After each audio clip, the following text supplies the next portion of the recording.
Cherie says, what advice do you have when you aren't making consistent hourly profits? Do you just invest anyway, hoping the ROI will pay off? Okay. So I have a few thoughts on this. I don't think right off the bat, like when you're first starting out, it's really hard to calculate your hourly profits. Really, really hard to see, like, okay, I spent, how much time did I spend on email this week? How much time did I spend on Instagram? Whatever it is.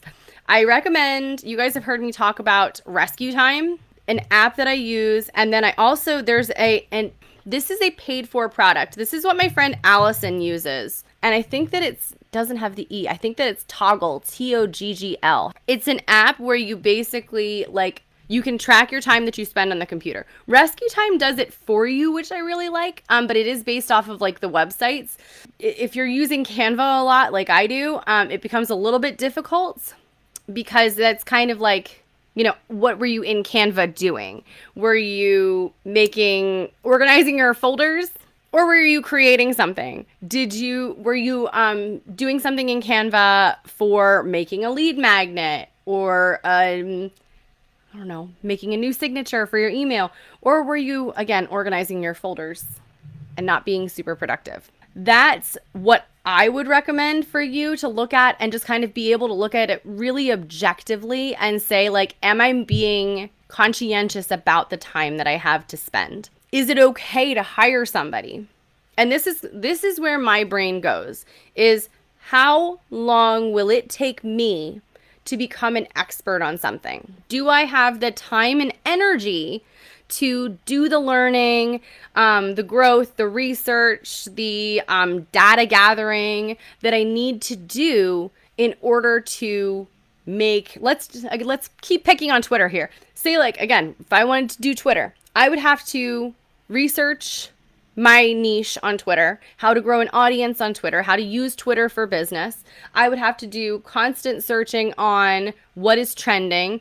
And so by the end of it, I've got this to-do list of I haven't even posted yet. And I'm this is probably at least a 10 or 20 hour knowledge acquisition process just for me to even understand this platform. And whether it's Twitter or IT or email or product creation, whatever Twitter is for you that feels like this is something that I want to do, but I don't know how to do it. If that's something for you, then you're looking at the cost of time for you spent learning this subject versus the cost of hiring somebody else.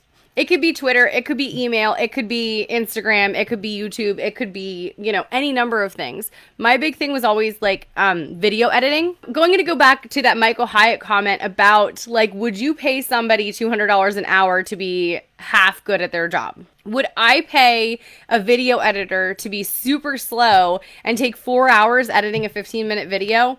No, I would not. I would be very, very ticked off if I got a bill for 4 hours on a 15-minute long video. So I'm not going to be doing that myself. I know that that's worth my time and energy to give to somebody else to do, to take off of my plate, to buy back my time, and to make sure that I'm getting the highest possible output that I can. That's my thoughts on ROI and making sure that you're hiring something out. If you're struggling to figure out what it is that you can hire out, I put it in this, I do the Rescue Time, which I told you guys about, which I'm super, super fond of. But I also do a general, what is it this week that brought me in money? What is it that this week brought me in money? There's a column over in one side. What is it this week that I spent the most time on? And then there's another column. And what is it that I hate to do? I have regularly seen direct correlations between the things that are on the top of my hate to do list and the things that are on the bottom of my making me money list.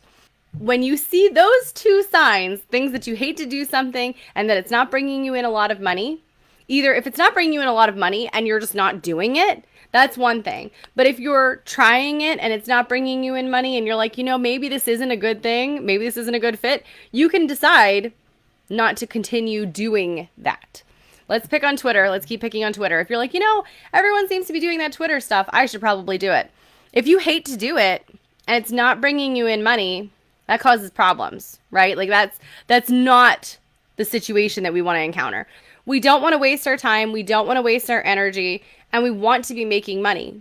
Because every time that we're saying yes to something that's not making us money, we're saying no to something that is making us money that just wasn't a priority at that moment. That's where it becomes problematic.